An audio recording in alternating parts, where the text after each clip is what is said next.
Bonjour, ça va? Ça va. Ah, voilà. Bonjour, salut Eva. Sandrine est avec nous. Donc voilà. Donc là, voilà, le compteur est mis en route. Donc c'est parti pour 30 minutes. Donc très rapidement, est-ce que vous avez des questions? Je commence toujours de la même manière, c'est normal. Vous avez des questions que vous souhaitez poser, un éclaircissement sur un truc ou une démarche que vous êtes en train d'essayer de faire, contacter les directeurs de casting, attendre une réponse, etc. Avant que je commence. Sandrine? Oui, Non. c'est la question que je me posais. Oui. C'était comment trouver un directeur de casting. Utilise la checklist. La checklist que tu as dans Casting Winner. Tu vois, la réponse va être très courte. Dans Casting Winner, tu as des bonus, d'accord? Et tu as notamment une checklist. Et dans la checklist, il y a un moment donné, regarde bien le texte, hein. Paragraphe 1, je parle de ça. Paragraphe 2, je parle de ça. Et dans le paragraphe 2, il y a trouver des coordonnées, les coordonnées des directeurs de casting. Tu cliques sur Oui. le lien. C'est ce que je t'avais montré lors du premier rendez-vous, si tu te souviens un petit peu. Euh, Tu cliques sur le lien et tu as une liste complète des directeurs de casting avec photos à l'appui, leur filmographie et leur adresse, leurs coordonnées en fait, hein, et tu as un moyen de les contacter via cette partie-là, quoi. D'accord? Donc voilà. Ou alors de manière générale, tu peux taper casting, cinéma, directeur de casting, etc. et tu vas trouver des choses. Mais de toute façon, j'ai créé la checklist exprès pour vous faciliter les recherches. Donc ne cherchez pas de midi à 14 heures, utilisez la checklist tout simplement. Voilà. Mais quand on veut les contacter, on peut leur écrire comment le mail? Pour leur dire qu'on cherche un agent. Alors, un truc à la fois. Tu es dans les 30 jours d'acting. Tu continues les 30 jours d'acting, d'accord? Tu vas jusqu'au bout. Et là, tu auras des vidéos à leur présenter. Tant que tu n'as pas fait le programme en entier, tu ne pourras pas choisir, tu vois, une vidéo en particulier où tu es très bonne dans tel jeu, etc. Il y a des étapes, d'accord? Et commencer à démarcher auprès des directeurs de casting, cela suppose que tu as déjà tout le matériel à disposition. C'est-à-dire, tu t'es filmé pour faire ta vidéo de présentation, tu t'es filmé aussi pour montrer ton acting, etc. Tout ça, ça se prépare. Il y a des étapes. Donc, commence déjà par le programme et tout. Et là, tu seras prête à les contacter. Et là, on pourra discuter dans un accompagnement plus personnalisé.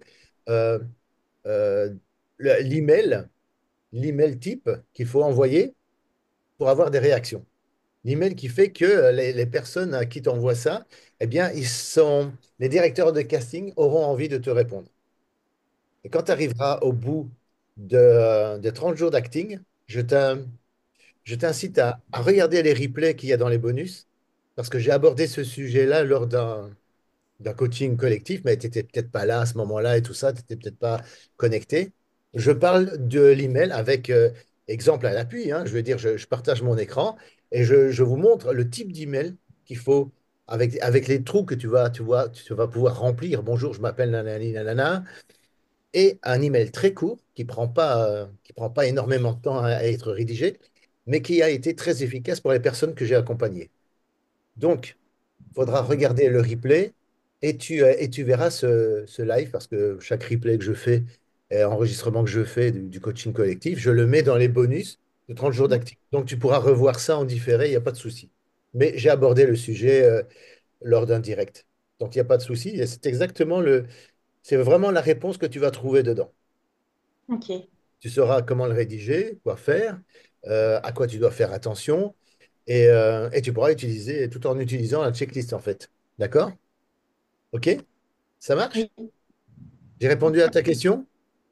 Oui. Ouais, j'étais obligé de faire vite, hein, de répondre assez rapidement, désolé, mais bon, voilà. Tandrine, ça va? Tu vas bien? Ah, moi, ça va, tranquille. Tu es toujours là-bas ou tu es rentré? Je suis repartie au Cameroun Oui, parce parce que que mes finances étaient tellement basses qu'il fallait que je retravaille. oui, j'ai vu des photos et tout ça sur les réseaux sociaux là-dessus. Voilà, il fait chaud, j'imagine, là-bas. C'est la saison sèche. Ah bah oui, bah voilà, on ne peut pas faire mieux. Ok, vous êtes prêts? Je vais aborder avec vous, c'est ce que j'avais prévu déjà la dernière fois, mais comme on n'était pas très nombreux, voilà, je me suis dit que je le reporterai à aujourd'hui. C'est avec un partage d'écran. Je vais vous faire un partage d'écran, un document que je vais partager avec vous.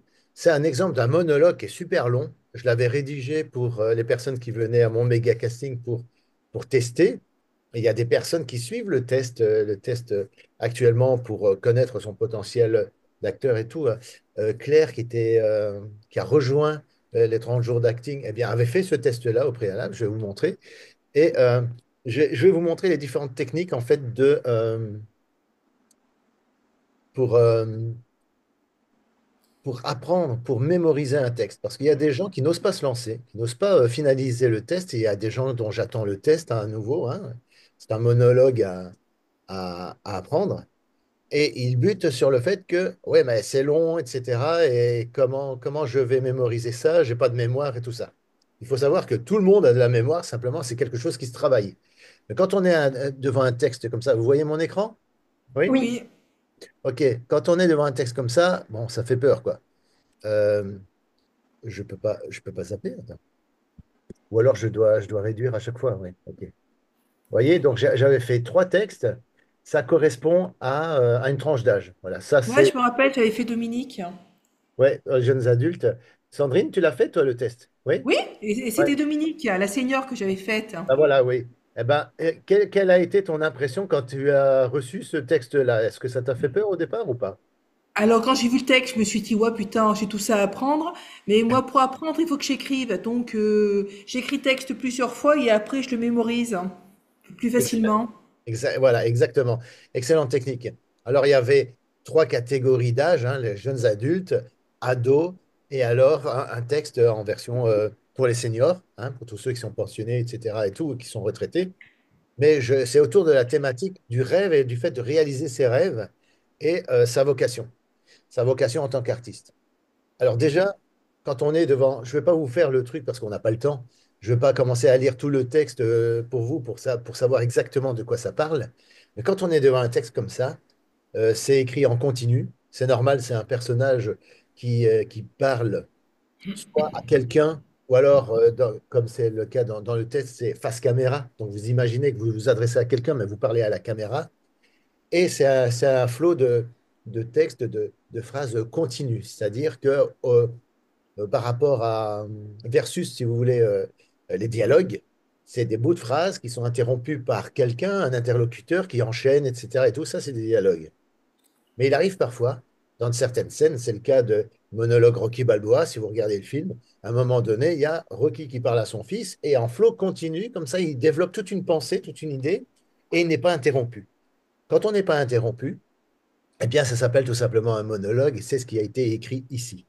Alors, premier truc, quand on se trouve devant un texte comme celui-là et qu'on n'a pas de référence puisque c'est un truc en devenir, quoi, ça n'a pas été tourné, c'est pas l'extrait d'un film qui a été fait, etc. C'est vraiment un texte que vous découvrez. Et vous, dans votre métier d'acteur, d'actrice, eh bien, vous allez souvent partir d'un scénario, d'un texte qui va devenir un film et qui n'est pas encore un film. Donc, vous devez tout inventer par vous-même. D'accord? Bon, ça, c'est le côté interprétation, ça, c'est autre chose. Mais quand on est devant un texte comme celui-là, moi, ce que je préconise comme première étape déjà dans la méthode pour mémoriser le texte, c'est que faut déjà le lire une première fois pour savoir de quoi ça parle, déjà. Parce que on voit le sujet et on essaie de comprendre le sens du texte, de quoi il parle, qu'est-ce qu'il défend comme idée, etc. Euh, quel sens quel message il fait passer. Et après, vous relisez le texte une deuxième fois, mais en regardant un peu plus l'évolution l'évolution de la pensée du personnage.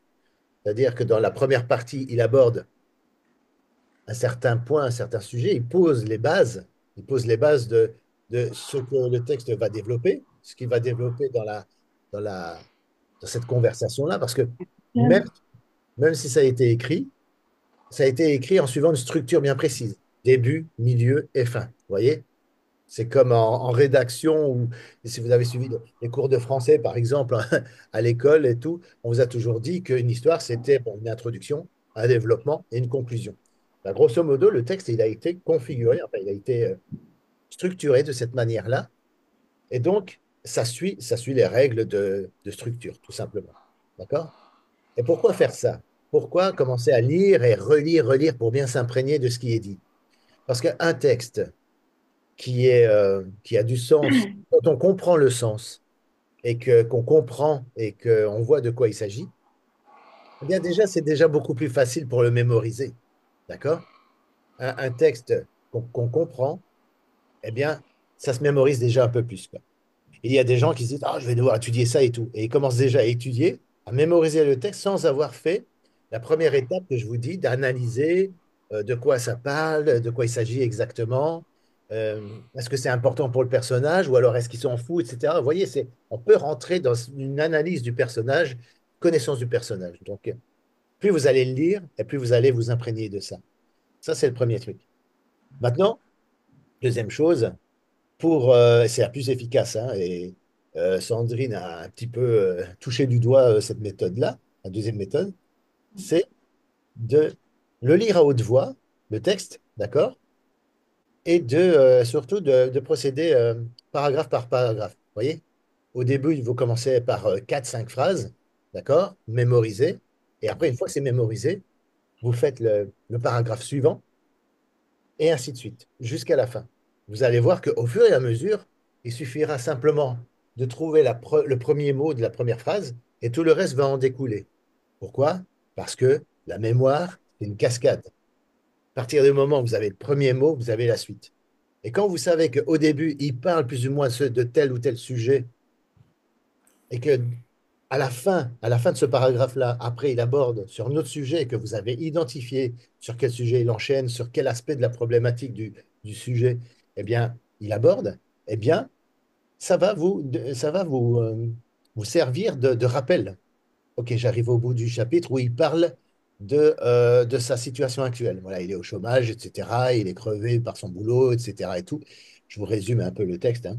Euh, et vous savez qu'à la fin de ça, après, il rentre un peu plus dans les détails. Il donne des exemples. Voyez?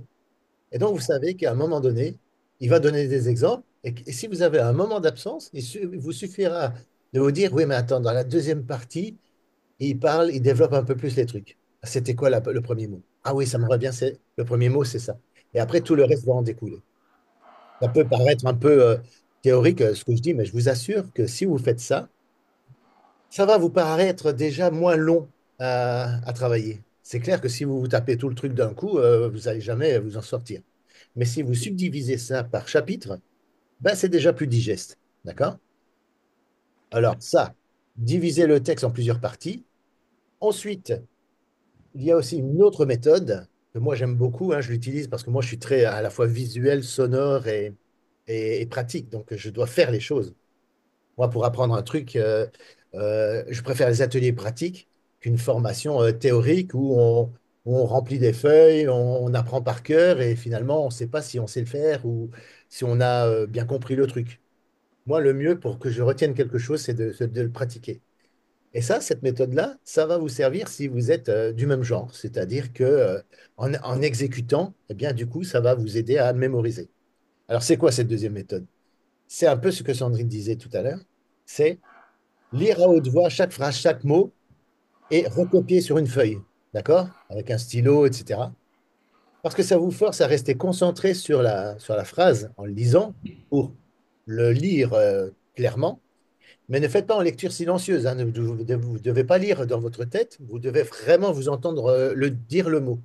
Parce que si vous vous trompez d'un truc, parce que vous lisez, vous avez cru que c'était avec le job, ah ben non, c'est avec ce job, par exemple, hein, c'est un exemple, eh bien, vous allez pouvoir vous corriger tout de suite. Non, c'est pas ça. Ne retiens pas ça, retiens la correction que tu as faite. Donc, et en l'écrivant, visuellement, ça va vous imprégner du texte. Moi, j'ai utilisé cette méthode-là quand, en 10 minutes, j'ai dû apprendre le texte d'un acteur qui n'était pas venu, qui devait me donner la réplique sur un film. J'ai utilisé cette méthode-là et ça a très bien fonctionné. Voilà.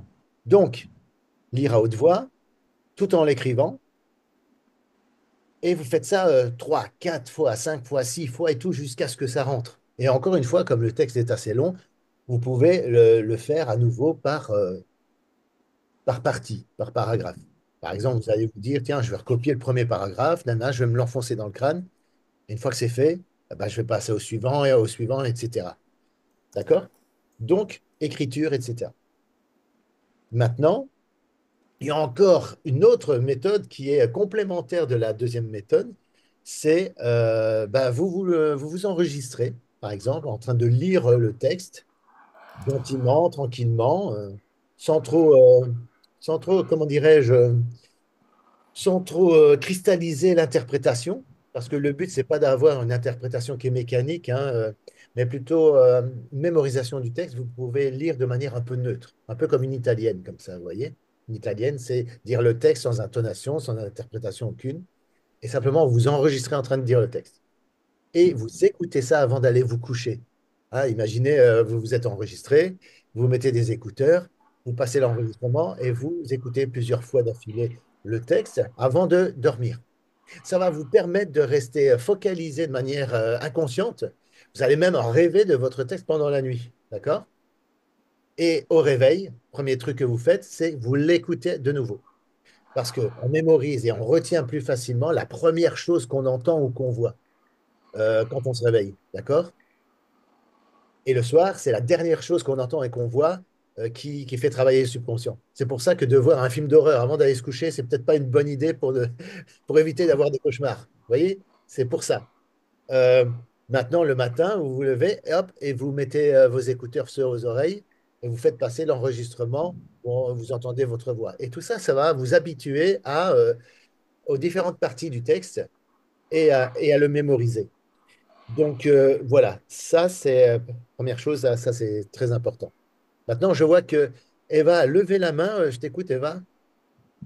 Moi, pour les textes, j'ai trouvé une astuce. Alors, c'est découper les phrases comme ça, comme tu dis, mais je Oui, prends des stylos de plusieurs couleurs. Et ce que je fais, c'est je regarde quelle intonation il faut. Et si la personne, elle doit jouer la tristesse ou la joie, et je mets des couleurs, je souligne la phrase. Par exemple, en jaune, je vais mettre la joie, et en bleu, je vais mettre la tristesse, par exemple. Et chaque émotion que je dois jouer, eh ben, je mets de la couleur. d'accord. OK. Bah, écoute, si ça te parle et que ça te convient, et tu vois que tu retiens le texte plus facilement en faisant comme ça, alors. Oui? Oui, Oui, j'arrive mieux à jouer les émotions. d'accord. OK. Oui, surligner avec un stabilo, par exemple, hein. C'est ça, hein, un truc comme ça, tu mets du fluo. Même Oui, pas? ou alors je souligne au stylo. Oui, d'accord. Puis Ouais. j'écris par exemple ici, il faut être triste ou il faut être joyeux. Je me mets des repères. Alors, c'est bien d'avoir des repères pour voir un petit peu le ton, etc. Et ça permet, comme tu dis, de subdiviser le texte en plusieurs parties. Mais pendant que tu prépares ton texte, ne cristallise pas trop les choses au niveau de l'interprétation. Parce que le jour où tu vas à un casting et qu'on te demande de jouer d'une autre manière, peut-être que et on te demandera de placer la tristesse à un autre endroit, etc. Et si tu apprends trop ça avec la tristesse suivant ton code, ce que tu auras décidé, eh bien, la difficulté, ce sera de changer. Tu vois? Voilà. Moi, je te recommande simplement bah, tu fais bien, hein, c'est une bonne méthode hein, que tu fais, je ne discute pas. Mais pour l'avoir déjà fait, d'avoir beaucoup travaillé mes émotions, mes trucs, mes effets à tel moment et tout ça, très découpé, très, eh bien, ça donne quelque chose de.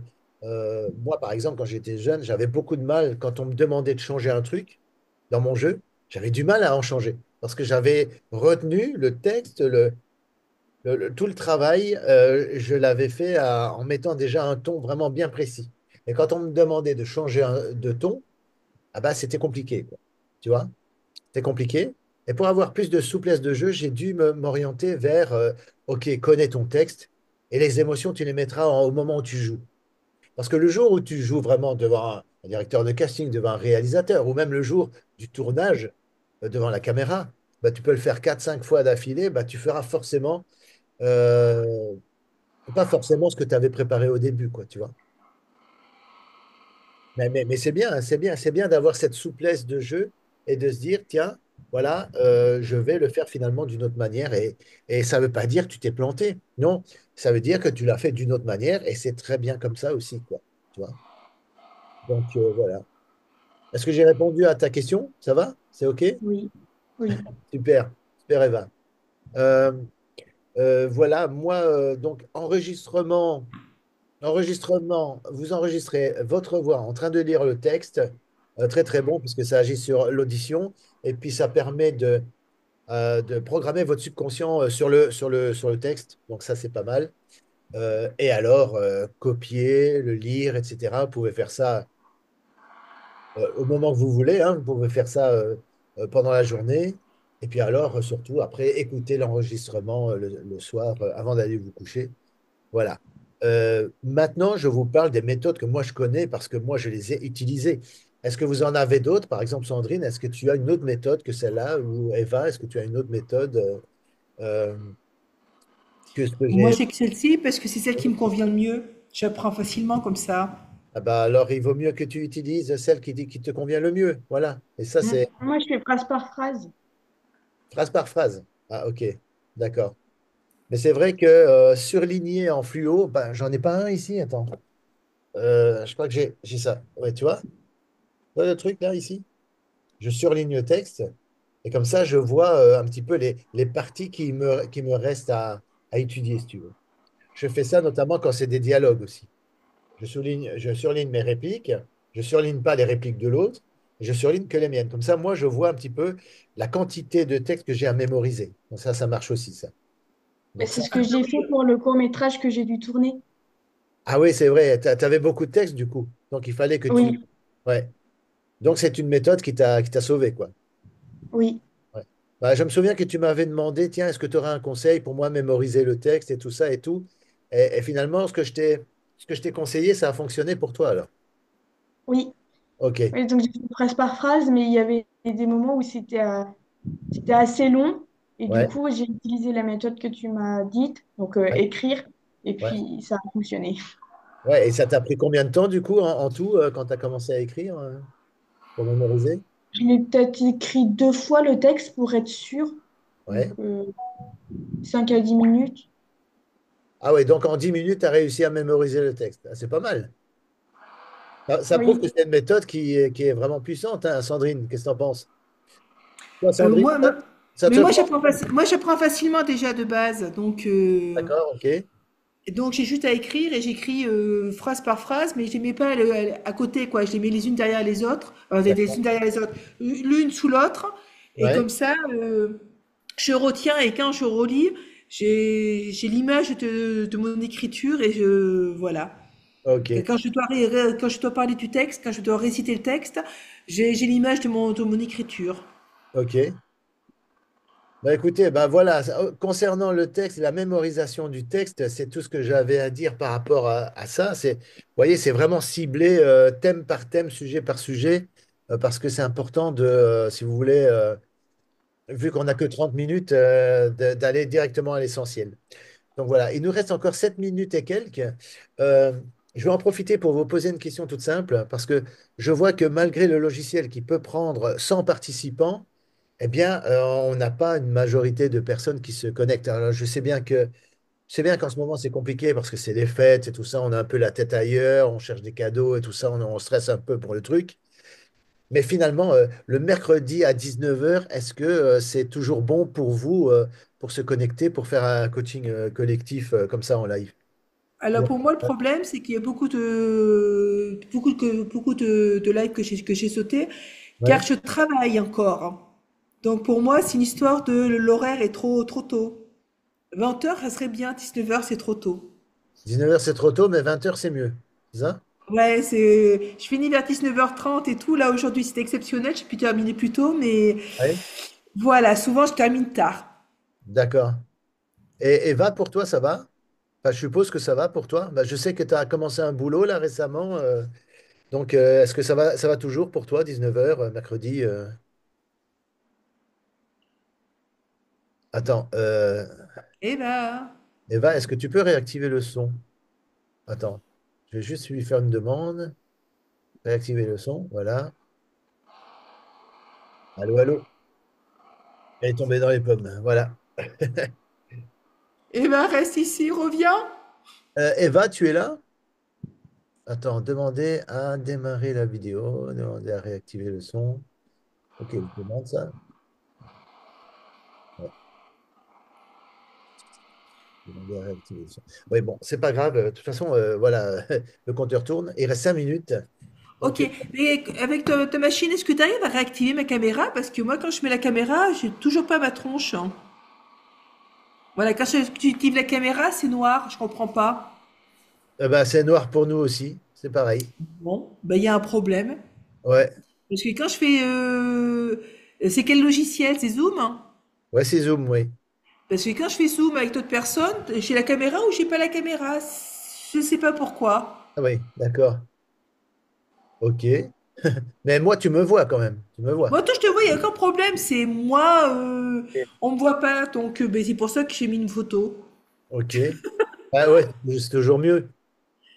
Mais, Bah ouais. mais voilà. Mais en tout cas, pour se connecter et tout, tu as eu facile? Zoom, c'est Ouais, la connexion, c'est un problème. C'est juste ma tronche qu'on voit plus, qu'on n'arrive pas à voir. Je comprends pas. Attends, tu es sur ton smartphone là ou tu es sur... Non, non, je suis sur mon ordinateur, hein. Normalement, on devrait te voir parce que j'allais dire, tiens, peut-être qu'il faut que tu inverses la caméra et tout, tu vois, parce que Non, parfois... non, le smartphone, ça marche normalement. Mais c'est l'ordinateur que ça marche pas et ça dépend. Avec toi, j'arrive pas à avoir une vision avec. Quand je fais des cours de théâtre, je fais des cours de théâtre avec Paris Marais en ligne, avec Zoom, Ouais, et ça ouais, marche très bien, on me voit. Il y d'accord. a des réunions pour le boulot, on me voit pas. Je Ah comprends ouais, pas. d'accord. Ah ouais, d'accord, ça... les réunions pour le boulot et tout ça, c'est... Ça Mais se... c'est en noir. ça se passe comme ça aussi, oui. Moi, c'est curieux, ça, oui, c'est curieux. Je comprends pas. Ben non, ben, moi non plus, je peux pas te renseigner là-dessus. C'est même pas une question de connexion, puisque tu arrives quand même à te connecter, donc voilà. Ben ouais, bon, c'est dommage, hein. Ben oui, bien Parce que sûr. t'aurais pas vu ma super coupe, je me suis coupé les cheveux, ils sont courts et je suis blonde. Non, t'as tout changé alors, hein. Oh Ah, là j'ai là. carrément changé de tête, j'ai pété un plomb, j'ai changé de tête. Ah ouais, t'es même plus rousse et tout, comme sur les photos, je vois sur Facebook et tout ça, là, c'est... Ouais, ouais, j'ai changé. Donc, dès que je Ok. rentre au mois de janvier, je vais faire des shootings professionnels pour ma nouvelle tête. D'accord, d'accord. Et dis-moi, quand tu recevras le certificat et tout ça, tu feras une petite vidéo de remerciement, tout Ah, ça? je ferai une petite vidéo, bien sûr. Ah oui, c'est super. Mais bon, moi, je t'envoie ça, pas là-bas, hein, pas en Non, non, Afrique. tu la vois en France. Moi, en France, il n'y a pas de souci, oui. Au Mais mois bon, de janvier, je rentre en France, il n'y a aucun problème, hein. d'accord, c'est pour passer les fêtes que tu es... Bah non, c'est pour... Non, non, c'est juste parce que là, j'ai besoin de fric, hein. Oui, oui, je J'ai comprends. mon banquier qui était à deux doigts de me mettre Ah bon. de me bloquer mon compte, donc il fallait vraiment voilà, que je travaille. Ah bah voilà, d'accord, ok, ça va. Ok. Bah écoute, merci à toi, hein, voilà. Euh, Bah, je crois que c'est bon pour ce live-là, hein, Ok. Bon, moi, voilà, je te dis à bientôt. je vais mettre l'enregistrement en pause du coup.